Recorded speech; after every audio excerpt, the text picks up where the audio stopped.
हरि बोल जय गौर हरि बोल जय गौर प्रेमानंदे हरि हरि बोल।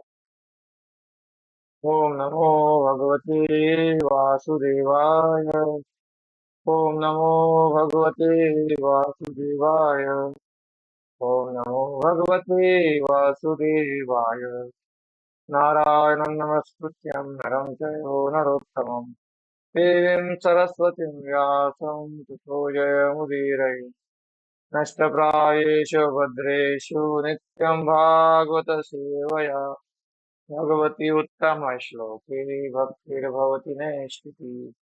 कृष्णाय वासुदेवाय देवकीनन्दनाय च नन्दगोपकुमाराय गोविन्दाय नमो नमः। नमः पङ्कजनाभाय नमः पङ्कजमालिने नमः पङ्कजनेत्राय नमस्ते पङ्कजाङ्घ्रे। स्वस्ति अस्तु विश्वस्य खलप्रसीदताम् ध्यायन्तु भूतानि शिवं वितोर्य मनश्च भद्रं भजतादुः आवेश्यतां नो मतिरप्यहेतुकी। हरे कृष्णा। तो सभी उपस्थित भक्तों का हार्दिक स्वागत है। आशा करते हैं कि आज आवाज क्लियर होगा।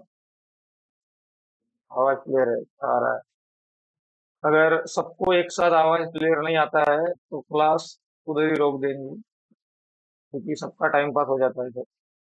हाँ, अगर एक व्यक्ति को नहीं आ रहा है मतलब एक तरफ से प्रॉब्लम है, लेकिन सबको नहीं आ रहा है तो उसका प्रॉब्लम है, ऐसा। ठीक है। तो हम श्रीमद् भागवतम से चर्चा कर रहे हैं। प्रथम स्कंद 8वां अध्याय कुंती महारानी की प्रार्थना है तथा परीक्षित महाराज का रक्षण।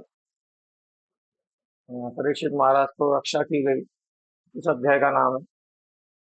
तो हमने चर्चा किया था कि शुरुआत के श्लोकों में कि जो भी उनके परिवारजन है पांडवों के, उन्होंने शरीर छोड़ा युद्ध क्षेत्र में, तो उन्होंने तर्पण दिया अपने पूर्वजों को। और तो हमने चर्चा किया था पास्ट में कि हम कितने बड़े भक्त बन जाए फिर भी सामाजिक जो रीति रिवाज होते हैं उसको हमको छोड़ना नहीं चाहिए। रीति रिवाजों को हमको त्यागना नहीं चाहिए। हाँ। हाँ, अंधश्रद्धा तो नहीं करना चाहिए, लेकिन जो शास्त्र आधारित रीति रिवाज है उसको करना चाहिए। हालांकि भक्त के परिजनों का उद्धार उसकी भक्ति से ही होता है, लेकिन समाज में एक आदर्श प्रस्थापित करने के लिए कुछ कार्य करने होते हैं, और उसका कर्मकांडीय स्तर पे उसका महत्व है, लेकिन फिर भी उसको करना होता है। इसलिए ये तर्पण, ये सारे कार्य पांडवों ने किए। और बाद में हमने चौथे श्लोक में देखा कि भगवान ने उनको सांत्वना दी, कैसे नियति के कठोर नियम के बारे में बताया भगवान ने। तो हम कल्पना कर सकते हैं वही जो गीता पहले सुनाई थी अर्जुन को भगवान ने। हम्म, कर्म कर्मणोऽपि बोधव्यम बोधव्यम च विकर्मणि कर्मणोऽपि बोधव्यम गहना कर्मणो गति। कर्म के बारे में बताया, नरक में क्या ले जाता है उसके बारे में बताया। त्रिविधम नरकस्येदम कारणम नाशनम आत्मनः काम क्रोध तथा लोभ तस्मादेकं त्रयं त्यजेत्। स्वार्थ से प्रेरित काम क्रोध लोग, ये जो है ये नरक ले जाने वाले है। मतलब अधर्म से युक्त।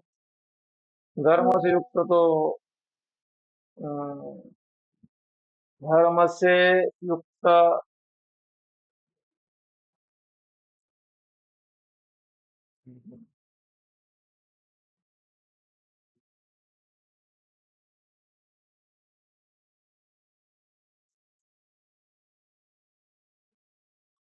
धर्म से युक्त जो होता है, जैसे हनुमान जी ने लंका जलाई तो उसका निंदा नहीं किया जाता, जो धर्म से युक्त था। जैसे हमारे सैनिकों ने पाकिस्तान में उनके एयर बेसेस उड़ाए, उसकी निंदा नहीं की जाती। उसकी निंदा मुसलमान लोग भी नहीं करते। मुसलमान लोग भी हाँ अच्छा बोल रहे हैं उसको। अच्छा तो अच्छा ही है, उसको निंदा कैसे होगा। तो इसी प्रकार से कोई कार्य अच्छा बुरा नहीं होता, उद्देश्य अच्छा बुरा होता है। और उस कार्य का अनुमोदन शास्त्र साधु ने करना चाहिए, जेंटलमैन लोगों ने करना चाहिए, या फिर सज्जन लोगों ने उसका अनुमोदन करना, तब वो कार्य अच्छा करना था। तो भगवान ने वही बताया कि शास्त्रों के आधार पर, भगवान ने जरूर शास्त्र के आधार पर, शास्त्र का कर्ता तो वही है, भगवान ही है। बट वही ज्ञान जो गीता में दिया है, वही ज्ञान भगवान बताते हैं, बार बार बताते हैं। हमको समझ में नहीं आता, बात अलग है, लेकिन भगवान बताते रहते हैं। तो हमने ये चर्चा किया था उस संदर्भ में कि भगवान उनके रिलेटिव है। भगवान भक्त शुद्ध भक्त है। तो शुद्ध भक्त के जीवन में भगवान हमेशा होते हैं और पग पग पर उनको मार्गदर्शन करते रहते हैं। गीता में भगवान ने कहा है, ददामी बुद्धि युगम तम। बुद्धि किसको दी जाती है? जो टाइम पास करता है मोबाइल में, इधर का मैसेज उधर का मैसेज देखते रहता है, जो इधर की बातें करते रहता है, उसको भगवान अच्छी अच्छी बुद्धि देते हैं। ऐसा बोला है क्या गीता में? गीता में क्या बोला है? माना क्या बोला है? तेषां सततयुक्तानां भजतां प्रीतिपूर्वकं, भजतां प्रीतिपूर्वकं। पैसा नहीं, हरे कृष्णा हरे कृष्णा हरे कृष्णा। ऐसा मतलब कोई देख रहा है तो अच्छा जप करने का, कोई देख नहीं रहा है तो सो जाने। प्रीतिपूर्वकम, प्रीतिपूर्वकम मतलब हमारा इंटरेस्ट होना चाहिए। तो प्रीतिपूर्वक मतलब क्या होता है कि जैसे हमारा किधर प्रीति होता है तो हम दिखाना नहीं चाहते, सांसारिक प्रीति छुपा के रखना चाहते हैं उसको। तो ऐसे ही लोग, तो जिसका वास्तविक भजन होता है, तो दूसरों के सामने ज्यादा दिखावा नहीं करेगा भजन। तो भजन करेगा बट दिखावा नहीं करेगा। वो सोचेगा कि जितना मैं लोगों को ज्यादा एक्सपोज करूँ अपने भजन को, उतना अच्छा कम रहेगा, अच्छा रहेगा। और जितना मैं दूसरों के दूसरों को मेरे भजन के बारे में कम पता चले और मेरे दोषों के बारे में ज्यादा पता चले, उतना अच्छा है। ऐसा ऐसा जो सिंसियर साधक है तो उसका लक्षण होता है। अभी हमारा कंडीशन क्या है? अपने दोष जितने हम छुपा सके उतने उतना अच्छा है। पर जितना हमारा दो चार माला जो भी कर रहे हैं हम, वो जितना दिखा सके उसके लिए फिर अभी हम जज नहीं कर सकते, लेकिन उसी के लिए फिर जूम मीटिंग होता है, जूम जपा होता है। तो जूम जप में सब जप करते हैं, तो दिन भर क्या करते हैं? दिन भर में कोई जप नहीं करता, कोई नहीं करता मतलब मैक्सिमम परसेंटेज।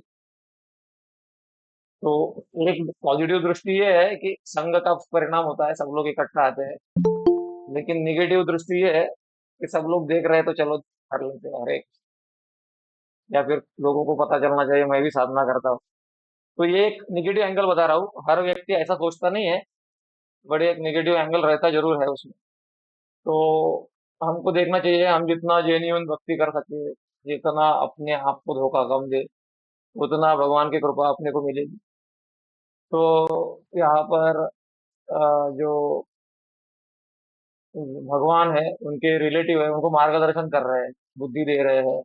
और फिर बुद्धि ही व्यक्ति को, ज्ञान ही व्यक्ति को दुखों से ऊपर निकाल सकता है। मैं तो एक जन के घर में गया था मैं कुछ दिन पहले, तो वो बोल रहा था पिछले साल पिताजी गुजर गए, अब से इतना डिप्रेशन में है कि 12 महीने से डिप्रेशन में निकल नहीं पाया। 12 महीने जॉब पे नहीं गया वो, मतलब बिजनेस में नहीं गया, बिजनेस ठप पड़ा हुआ था। तो अब मैं, हम कोई निंदा नहीं करते, दुख होता है जरूर, बट इतना दुख क्यों आ रहा है? एक साल तक वो जॉब पे जा ही नहीं पाया वो। तो इतना दुख से निकल नहीं पाते। फिर वो बोले कि हमारे जीवन में गीता आई, फिर गीता हमने पढ़ा, फिर गीता के ज्ञान ने हमको अंडरस्टैंडिंग दिया, अभी हमारा कॉन्शियसनेस स्टेबल हुआ है। फिर हम अभी और हमको फायदा हो रहा है। मतलब अल्टीमेटली जो सूक्ष्म शरीर का विज्ञान है, वो इधर से आता है, शास्त्रों से। बाकी शरीर बाहरी रूप से हम बहुत ही व्यवस्थाएं कर देंगे, लेकिन हमारा मूल कारण है हमारा मन बुद्धि अहंकार, दुखों का कारण। और इस मन बुद्धि अहंकार का सॉल्यूशन शास्त्रों में दिया गया। बाहरी चीजों में इसका सॉल्यूशन नहीं मिलेगा अपने को। तो आगे बढ़ते हैं। आगे बढ़ते हैं और भागवतम में चलते हैं आगे। भागवतम में क्या कहा गया है देखते हैं। तो चौथे श्लोक का तात्पर्य ऑलमोस्ट हो गया था हमारा चर्चा करना, जिसमें मैं बता रहा था कि उसके साथ बड़ा तात्पर्य था। तो इसमें लास्ट में क्योंकि वो वे महाग्रस्त हृदय के भीतर देवी ध्वनि को प्रविष्ट कराने में सक्षम है। ये तो फाइनल में प्रभुपाद ने बहुत सारी चीजें बताई थी और बाद में कहा था कि साधु संग करना चाहिए। साधु के संग में ये बोले क्योंकि वे मोहग्रस्त के हृदय के भीतर देवी ध्वनि प्रविष्ट करना में सक्षम होते हैं। इस तरह से मनुष्य को समस्त शोक तथा मोह से मुक्त कराने वाले हैं। संतों के बारे में कह रहे हैं। संक्षेप में यह उन लोगों के लिए सांत्वना है जो जन्म मृत्यु तथा जरा व्याधि आदि रूप से प्रकट होने वाले कठोर भौतिक नियमों के फलों से प्रभावित होते हैं। तो हम प्रभावित होते रहते हैं, जन्म मृत्यु जरा व्याधि, ये सारा दुख करता है अपने को। तो जन्म का तो इतना हमको याद नहीं, भूल जाते हैं हम। लेकिन मृत्यु से डरते हैं हम। बुढ़ापा किसी को अच्छा नहीं लगता, और बीमारी में माला छूट जाता है या कम हो जाता है या फिर कुछ मन नहीं करता, तो हम प्रभावित होते रहते हैं। तो युद्ध ठोका करते और भगवान ने उनको ज्ञान के आधार पर ढाढ़स बंधा। तो उनको ज्ञान के आधार पर ढाढ़स बंधाया बोला है। प्रेम के आधार पर ढाढ़स बंधाया नहीं बोला है। हालांकि शुद्ध भक्त के लिए प्रेम काफी होता है, लेकिन हमारे लिए ज्ञान आवश्यक है। ऐसे देहिनस्मिन् यथा देहे कौमारं यौवनं जरा तथा देहांतर प्राप्ति धीरस्तत्र न मुह्यति। तो ये बोलना आसान है, साधना और ज्ञान का अर्जन दोनों साथ में होगा। जैसे पुराना वस्त्र फटने के बाद में नया वस्त्र धारण करने में उत्साही रहता है जी। फटने से पहले ही थोड़ा सा फट गया तो और फाड़ देता है, जल्दी नया मिल जाना जी। देख लिया प्रभु जी पूरा फट गया, नया लाना पड़ेगा। उत्साही रहता है। वैसे संत लोग भी उत्साही रहते हैं। थोड़ा सा उनका थोड़ा कुछ भी प्रॉब्लम चालू होता है लाइफ में तो चलो अभी भगवत धाम जाना है, उत्साही है भगवत धाम जाने के लिए। लेकिन जो जड़ बद्ध जीव है वो उत्साही नहीं रहता है। वो फटा हुआ भी है, उसको सिलाता है बार बार, कुछ तो करो, सिला दो। टेलर बोलता है अभी सिलाने से नहीं होगा, ये कपड़ा ही पूरा गल गया है, सिलाने से उसका कुछ नहीं होने वाला है। फिर वो दुख व्यक्त करता है, ऐसे कैसे गल गया, मैं तो सोच रहा था परमानेंट रहने वाला है, ऐसे कैसे जा रहा है। ये टेलर को बोलता है कितने भी पैसे चाहिए ले लो, लेकिन ये कुर्ते को बचा लो। ऐसा हम कभी नहीं बोलते, लेकिन शरीर के लिए ऐसा बोलते हैं, कुछ भी करो लेकिन शरीर को बचाओ। तो काल का क्रम है, पता नहीं किसका काल कब है। तो इसके पहले काल से अतीत होने का ज्ञान है राज विद्या राजगुह्य। इसको राज विद्या कहते हैं। राज आके बोला है क्योंकि ये जो राजा इसलिए बोला है विद्या को क्योंकि ये हमारे आसक्तियों के ऊपर काम करती है। इस संसार का कोई भी ज्ञान आसक्तियों के ऊपर काम नहीं करता। एक ही ज्ञान है जो भगवत ज्ञान है, वो भी सही प्रॉपर कॉन्शियसनेस में साधना के साथ में अर्जन किया जाए तो वो काम करता है। देखा गया है, अनुभव वाली बात है, केवल प्रवचन की नहीं है। तो पांचवें श्लोक में बढ़ते हैं आगे अभी।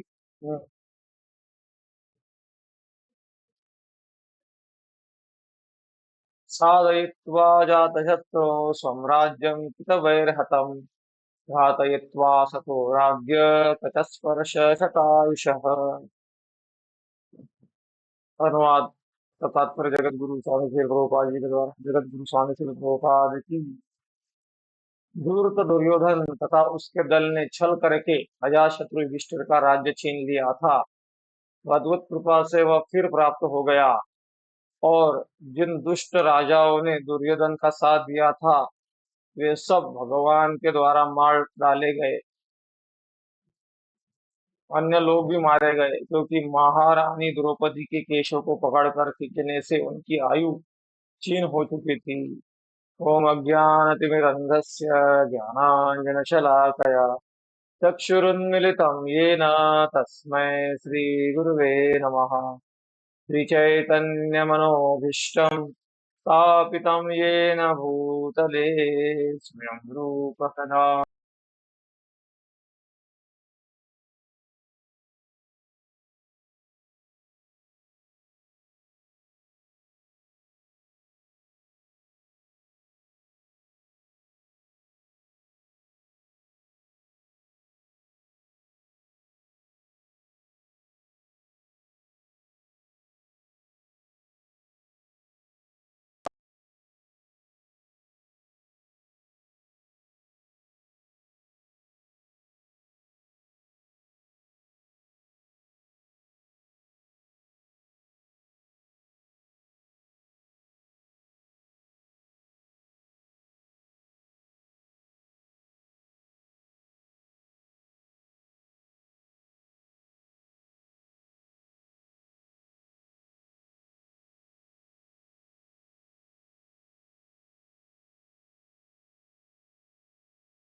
उनका अपमान किया, तो उसी दिन उनका एक तरह से मतलब कि आयु क्षीण हो गया। एक ऐसा मैसेज बताया प्रभु जी, बाकी ब्राह्मणों का, गायों का, स्त्री बच्चों का, वृद्धों का, सबका एक्सप्लेनेशन किया गया है प्रभु जी। बाकी आप बताइए प्रभु जी। हरे कृष्ण। ठीक है, ज्यादा कुछ लेकिन बताने के लिए बात है, महत्वपूर्ण बात है यहाँ पर कि छह पांच पांच लोगों का रक्षण किया जाता था। कौन बताएगा पांच लोगों का? आपने बता दिया अभी। पांच जनों, कौन और कौन बताएगा? पांच जनों का वैदिक संस्कृति में पांच लोगों का जो है संरक्षण किया जाता था। तो यहाँ पे वर्णन है तात्पर्य में। अगर आप ध्यान से पढ़ रहे थे तो कोई बता सकते हैं उसको? अनम्यूट करके बोलिए, हैंड रेज करिए।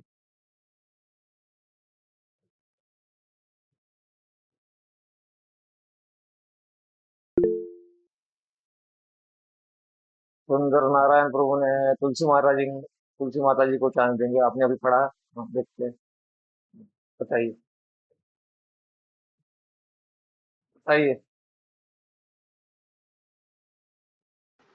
हरे कृष्ण का मुझे दंडवत प्रणाम।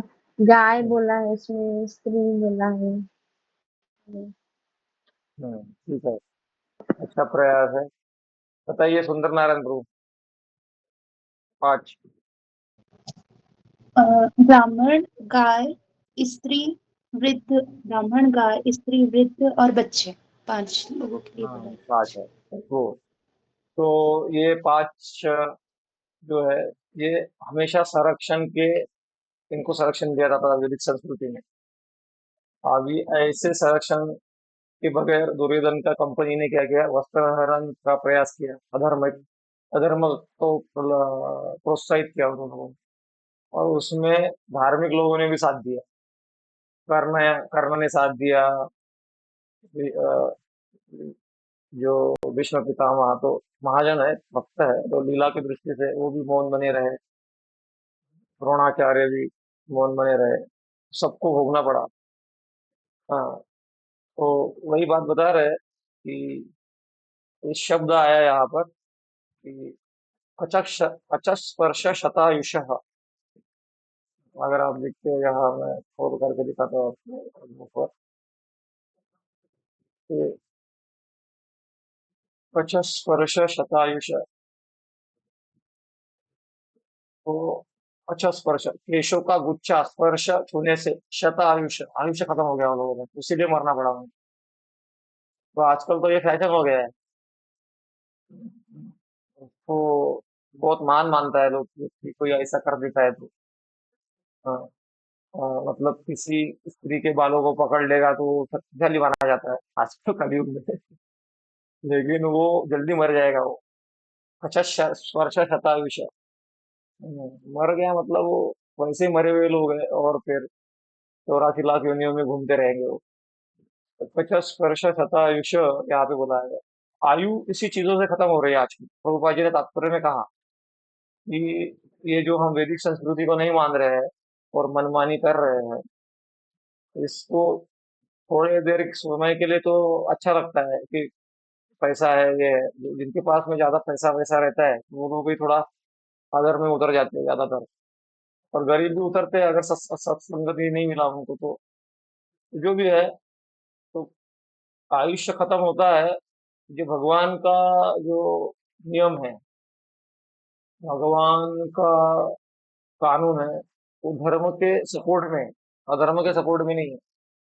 इसीलिए कभी कभी अधर्मिक लोग जो है उन्नति को प्राप्त हुए दिखते हैं, लेकिन कहा जाता है कि अधर्मिक लोगों का उन्नति वो उसी प्रकार से है जिस प्रकार से दुर्योधन का 12 साल के लिए प्रमोशन हो गया था। 12 साल उसको मिल गया था राज्य।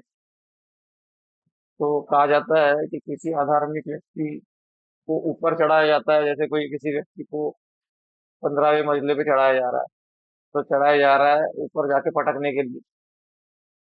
जितना ऊपर से पटकेगा उसको उतना ज्यादा जल्दी मर जाएगा वो। तो इसी प्रकार से अगर कोई अधार्मिक है और उसके जीवन में सब ठीक हो रहा है, तो उसके पुण्य जो भी कोटा तो पहले क्लियर कर रहे हैं, और बाद में उसका पूरा वाट लग जाता है। कुछ वाटने लगा तो वो डिप्रेशन में जाके खुद सुसाइड कर लेगा, वो कुछ ना कुछ होगा। पाप का ही परिणाम है अशांति, और वो भर भर के है आज के समाज में। हम्म, कर्ता, अनुमोदक, प्रेरक। जो मांसाहार के बारे में कहा जाता है ना, कर्ता, जो मांसाहार जो पशु की बलि देता है, वो अनुमोदक, अनुमोदन करता है कि ठीक है तुम मार सकते हो। और प्रेरक, प्रेरक मतलब जो खरीदता है, वो प्रेरणा दे रहा है ना उसको, आप तुम खरीदोगे नहीं मार्केट में जाके तो वो काय को काटेंगे। जो जिसका डिमांड है वही तो मार्केट में आता है। इसीलिए सबको पाप लगता है। इसीलिए ये पाप पुण्य के स्तर को समझना चाहिए। आयु खत्म होता है, ये बात और जगह भी आई है, आयु खत्म वाली बात। जब कंस ने बहुत सारा अत्याचार करना चालू कर दिया था, तो वहां पे भी दसम स्कंद में एक श्लोक आता है आयु खत्म होने वाला। आयु श्रेय यशो धर्म लोकानाशीष एव च हन्ति श्रेयांसि सर्वाणि पुंसां महदति क्रमः।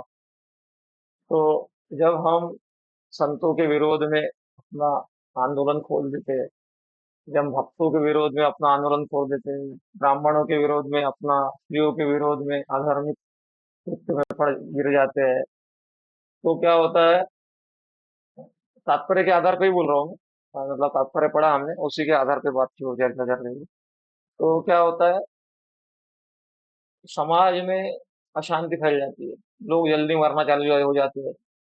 पहले हार्ट अटैक बूढ़ा होने के बाद में कोई कई तो हार्ट अटैक आते थे, अभी 30 साल की उम्र वाले कोई हार्ट अटैक आ रहे हैं। कहीं हार्डली कोई बीमारी या कैंसर होती थी पहले, तो अभी तो खांसी जुकाम होता है वैसा कैंसर जैसे बीमारियां हो रही हैं। तो ये सारा पापों का परिणाम ज्यादातर बढ़ रहा है। कोरोना गया था फिर से वापस आ गया था, सुना नहीं। आ रहा है मतलब, ज्यादा नहीं आया है, वो अभी कितना फैला पता नहीं, सुना था मैंने। तो छूटेगा नहीं, पदम पदम विपदम है, विपत्तियां है, क्योंकि हम क्या का होलसेल में पाप कर रहे हैं ना। इतने स्लॉटर हाउस खोल रहे हैं, ये मांसाहार ये सब चल रहा है, खुले में चल रहा है सब। जैसे मैं चंद्रपुर जाता हूँ, नागपुर से चंद्रपुर जाता हूँ, तो 2 4 बार तो दिख ही जाता है मुझे वो कटिंग फिटिंग चलते रहते हैं मार्केट, मार्केट में काट रहे हैं, मछलियां बेच रहे हैं, हर जगह अपना वो। इतने धार्मिकता लग रहे हैं हमको बढ़ गया है, लेकिन अधर्म बहुत ज्यादा है। तो ये अधर्म है तो शांति नहीं है। पहले क्या होती थी, स्त्री मतलब घर की लक्ष्मी होती थी, क्योंकि स्त्री को भी कुलीनता पता थी, धर्म का नियम पता था, कैसे रहना है, मर्यादाएं पता थी, ये सारा पता था, इसलिए घर में भी शांति बना रही थी। आजकल मैं भक्त स्त्री की बात नहीं कर रहा हूँ, बट फिर भी आजकल स्त्रियों को ही पता नहीं है मर्यादाएं, नियम कानून कुछ। तो स्त्री अशांति का कारण बन जाती है घर में। ऐसा होता है कभी, कुछ मामलों में ऐसा होता है। और ज्यादातर भक्त नहीं है तो ज्यादातर उधर से चालू शुरू होता है। भक्ति का भाव होना बहुत आवश्यक है।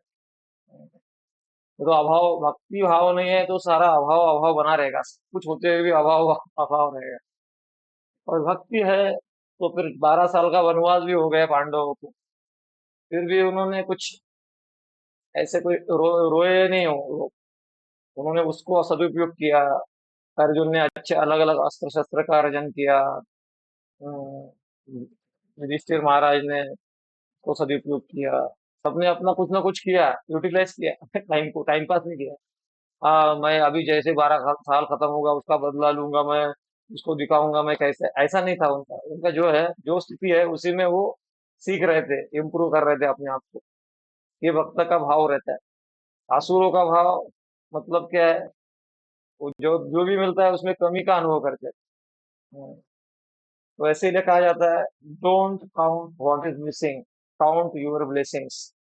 इंग्लिश में कहा, don't count what is missing.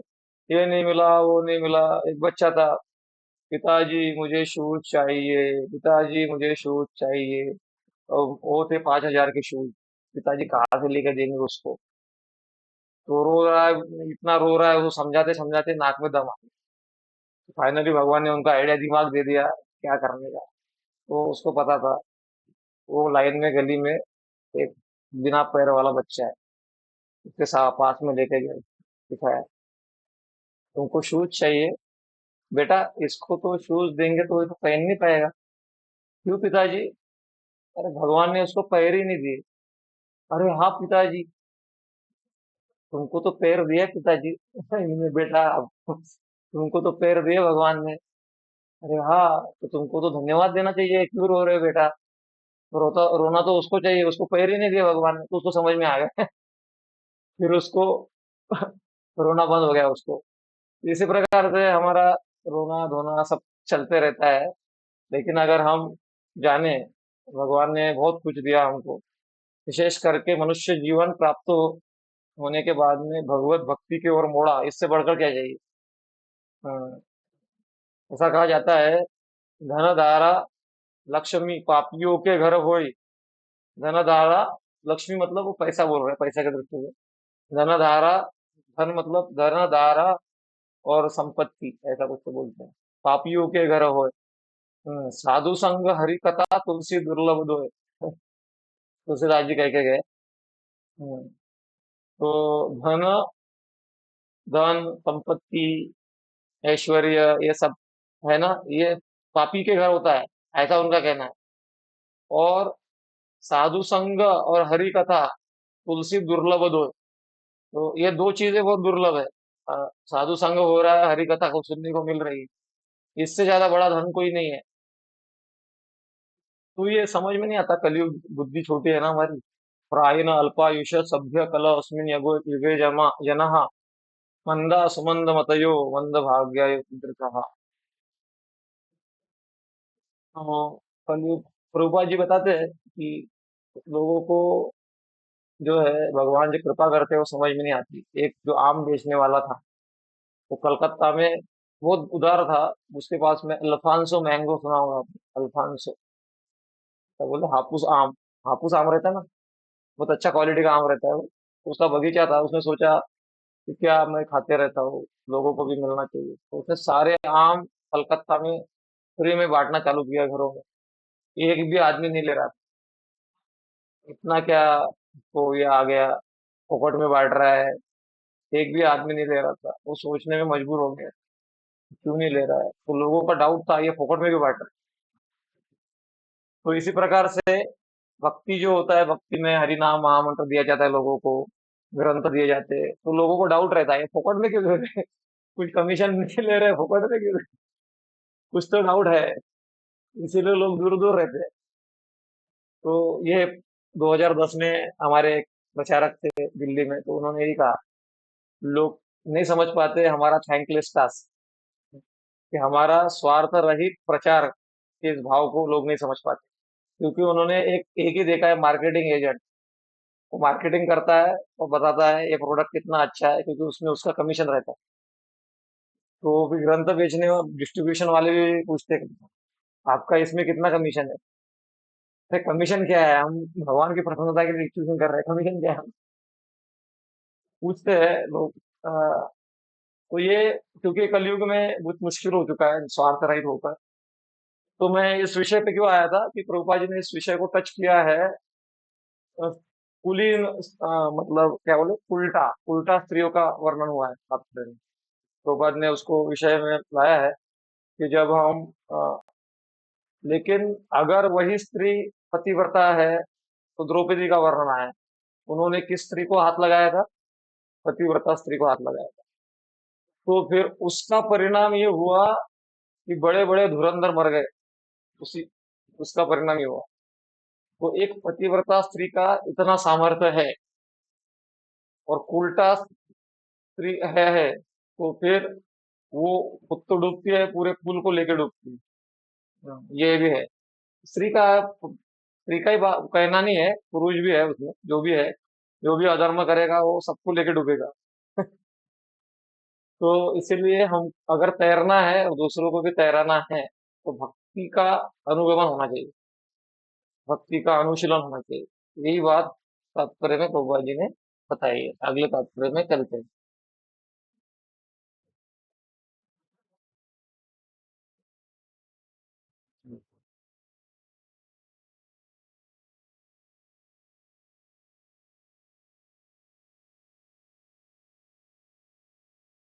याजयित्वाश्वमेधेस्त्वं स्त्रीभिरुत्तमकल्पके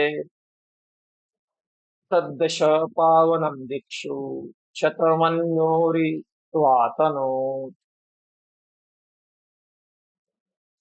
अनुवाद। भगवान श्री कृष्ण ने महाराज युधिष्ठिर से 3 श्रेष्ठ अश्वमेध यज्ञ संपन्न कराए और इस तरह उनकी पवित्र ख्याति 100 यज्ञ करने वाले इंद्र की तरह ही सर्व दिशाओं में फैली। तो अभी कौन है उपलब्ध पढ़ने के लिए? कौन पढ़ना चाहते हैं? हैंड रेज करिए। जो पढ़ना चाहता है हैंड रेज करिए, उनको मौका दिया जाएगा। क्योंकि आपका स्थिति क्या है, परिस्थिति क्या है, मुझे नहीं पता। आप पढ़ने के लिए तैयार है कि नहीं?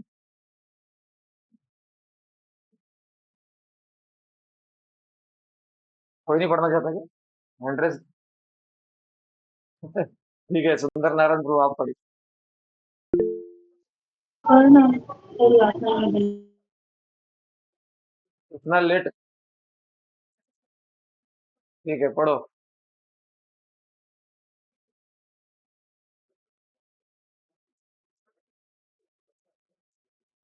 हरे कृष्णा प्रभु जी, मैं पढ़ू क्या? नहीं तो हरे हैंड रेज कृष्णा किया है प्रभु ना की जी। आवाज आ रही आप आपने हैंड रेज किया है तो आपको जी। पढ़ना पड़ेगा ना। यह महाराज युधिष्ठिर द्वारा अश्वमेध यज्ञ संपन्न किए जाने की भूमिका जैसी है। स्वर्ग के राजा इंद्र के साथ महाराज युधिष्ठिर की तुलना महत्वपूर्ण है। स्वर्ग का राजा अपने ऐश्वर्य में महाराज युधिष्ठिर को अपेक्षा हजारों गुना बढ़कर है। तो भी महाराज युधिष्ठिर की ख्याति कम न थी। इसका कारण यह है कि महाराज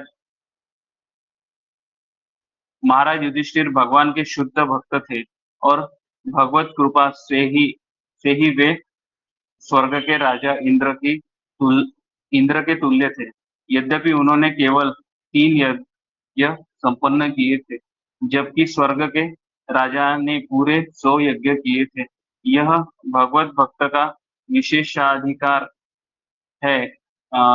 भगवान सर्व पर समभाव रखते हैं, लेकिन भगवत भक्त अधिक महत्ववान है, महिमावान है होता है, क्योंकि वह सदैव प्रोजे एरो हाँ अ, सदैव महात्म के संपर्क में रहता है। सूर्य की किरणें महानतम, क्योंकि वो सदैव सम, महानतम, महातम नहीं, महानतम। महानतम है महानतम है के है नहीं, संपर्क में महातम है कि प्रभु जी है वहां नहीं, पे कर बराबर देख के पढ़ो आप। नहीं, सरसर नहीं है उधर, हाँ, बराबर पढ़ो। क्योंकि वह क्योंकि से सदैव पढ़ो। महानतम है, महातम के संपर्क में रहता है। सूर्य की किरणें समान रूप से विपरीत होती है, तो भी कुछ ऐसा स्थान रह जाता है जहाँ सदैव अंधेरा रहता है। यह सूर्य के कारण नहीं है, अपितु ग्रहता की कमी के कारण है। इसी प्रकार जो भगवान के 100% भक्त है, उन्हें भगवान की पूर्ण कृपा प्राप्त होती है। यद्यपि जो सर्वत्र सदैव समान रूप में वितरित होती है। हाँ, बता, कुछ कहना चाहेंगे इसमें? हरे कृष्ण बोल। बताओ। हरे कृष्ण। प्रभु जी, इसमें लिखा हुआ है कि भक्त पर भगवान ज्यादा ही मतलब जल्दी भगवान खुश होते हैं भक्तों पे, और भगवान सबको मतलब समान रूप से वितरित करते हैं, सदैव समान रूप से कृपा वितरित करते ये शब्द आपने सही नहीं पढ़ा, ये शब्द पढ़ो फिर से। क्या शब्द है? हैं। महानतम। हाँ, ठीक है। 2 बार बोलने के बाद भी महात्मा ही बोल रहा है। अभी बराबर प्रभु जी, पढ़ा, अभी बराबर पढ़ा। और कर्सर दिख रहा था आपको, समझ गया? हाँ वहां पे कर हाँ, सकते। हाँ। ठीक, कर्सर उधर नहीं था, कर्सर नीचे था। तो यहाँ पर ये बताया गया है कि भगवत भक्त अधिक महिमावान होता है। क्यों महिमावान होता है? क्योंकि वो भगवान का सेवक है। तो इंद्र जो है वो शुद्ध भक्त नहीं है, लेकिन जो युधिष्ठिर महाराज है वो शुद्ध भक्त है। इसीलिए उन्होंने कुछ कम भी किया तो इंद्र के उन्होंने तुलना कर रहे हैं, उनकी इंद्र से तुलना कर रहे हैं भगवान। क्योंकि जिनके पास में कृष्ण है उनके पास में कोई कमी नहीं है।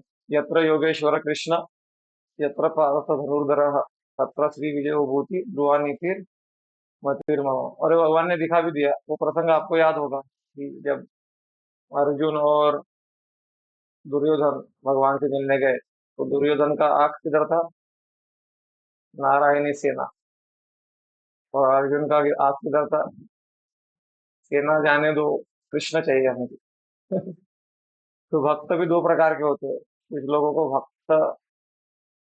कुछ लोगों को भगवान से चाहिए और कुछ लोगों को भगवान चाहिए। तो अभी हम फिलहाल भगवान से वाले कैटेगरी में हैं। लेकिन जब भक्ति साधना करते करते ये हमारा दिव्य नेत्र खुल जाएगा और समझ में आ जाएगा कि हमको भगवान से नहीं, भगवान ही चाहिए, तो हमारी भक्ति स्टेबल हो जाएगी, स्थिर हो जाएगी। तो ये भी अच्छा स्तर है, तो मतलब कोई गलत नहीं है भगवान से मांगना। क्योंकि कुत्ते से तो नहीं मांग रहे, हम गधे से नहीं मांग रहे।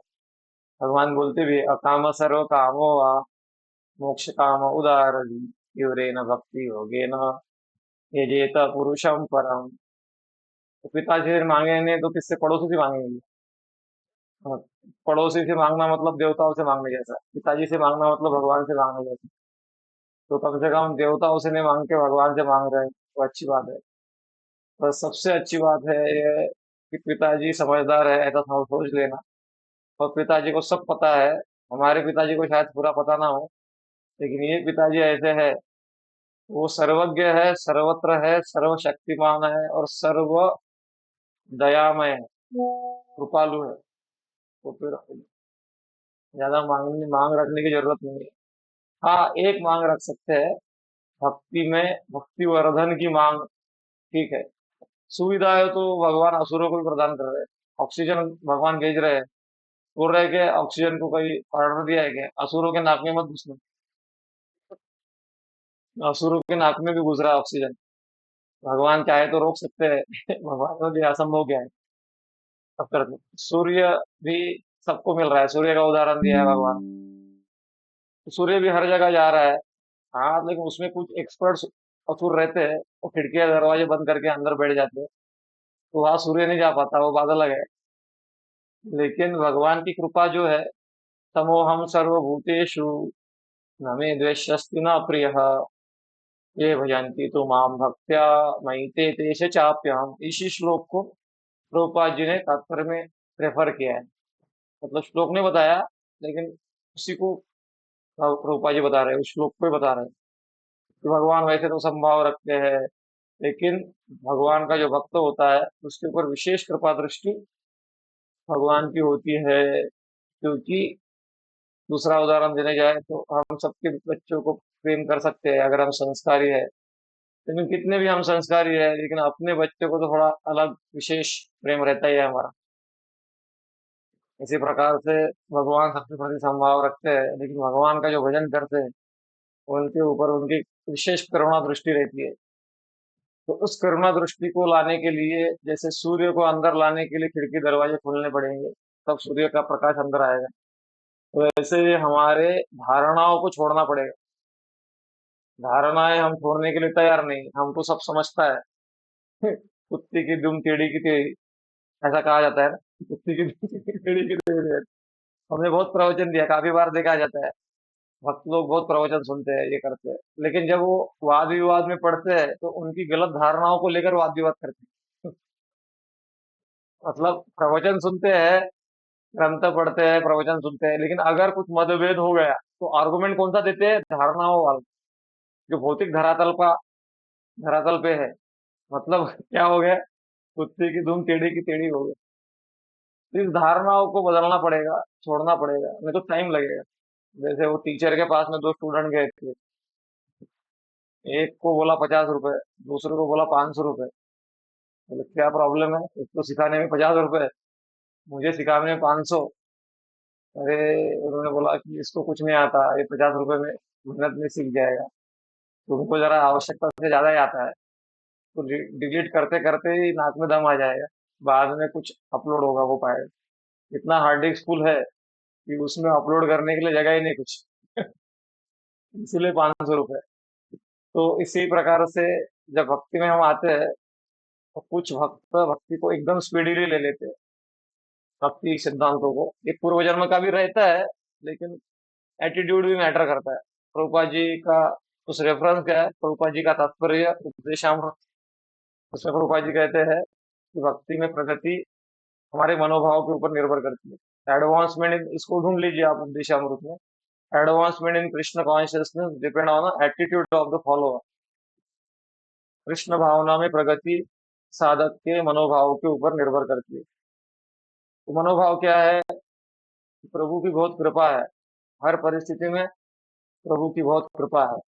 कुछ समय पहले मैं अमरेंद्र प्रभु का प्रवचन सुन रहा था, उसका उनका वो एक्सप्लेनेशन जो है उस श्लोक का मुझे अच्छा लगा।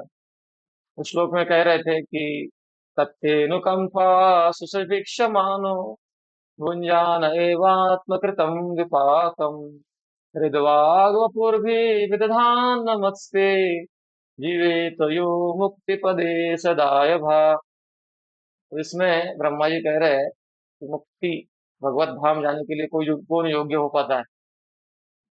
वही व्यक्ति योग्य होता है भगवत धाम जाने के लिए जो अ, जहाँ हर परिस्थिति को कृपा के दृष्टि से देख, कृपा के दृष्टि से क्या देखता है वो, सुसभिक्ष मानो, सुसमिक्ष मानो। तो सुसमिक्ष इस शब्द का वो विश्लेषण कर रहे थे। इक्ष मतलब देखना, समीक्ष मतलब अच्छे से देखना, बराबर है। और सुसमीक्ष मतलब ये देखना नहीं, तो इक्ष मतलब देखना, समीक्ष मतलब ये देखना कि ये मेरे कर्मों के फल है जिसको मैं भोग रहा हूँ। और सुसमीक्षा मतलब ये देखना कि ये कर्म के फल भी, मैं भक्ति में हूं तो भगवान द्वारा ही भेजे गए हैं, तो भगवान का ही हाथ है, तो भगवान का हाथ इसमें है, ऐसा देखना। तो इस लेवल पे जब व्यक्ति आ जाता है कि भगवान का हाथ दिखता है हर परिस्थिति में, तो देखता है कि मैं बिगड़ा हुआ बच्चा हूँ, इसलिए भगवान को इंटरफेयर करना पड़ा भेजना पड़ा, लो आप थोड़ा सा ठंड लो। तो वो उस परिस्थिति में भी प्रसन्न रहता है। तेनुकंपा सुशमीक्षमानो भुंजान एवात्म कृतम विपाकम हृदवा वपुर्वी। हृदय से, वा शरीर से, वाणी से, मन से उन्हें धन्यवाद देता है। काफी बार हम सहन तो कर लेते हैं और लेकिन मन में खुन्नस रखते हैं, सहन कर लेते हैं सब, लेकिन हम बोलते हैं हमको पता है हम बीमार हुए थे, एक व्यक्ति देखने के लिए नहीं आया, मैं डॉक्टर के पास में आया, मैं ये किया वो किया सब किया, लेकिन एक व्यक्ति देखने के लिए नहीं आया, क्या हो गया, खुन्नस रख रहे हैं हम। सब कर रहे हैं, सहन कर रहे हैं सब, लेकिन हम क्या कर रहे हैं, खुन्नस रखते हैं।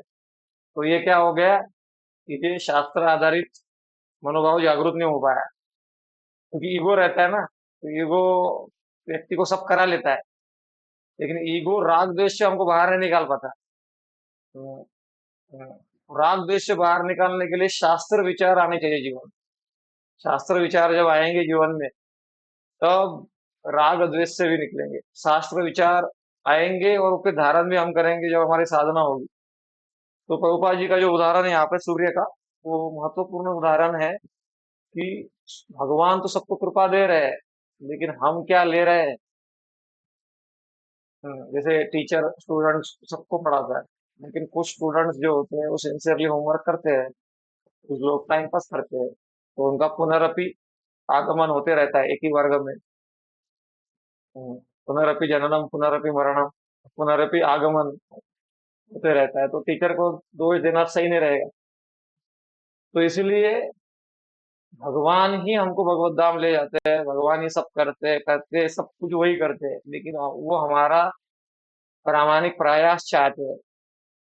हम कान से कथा सुन सकते थे, लेकिन खिड़की बंद करके रखे कान की। हम मन को कथा में लगा सकते थे, लेकिन मन संसार में घुमा रहा है।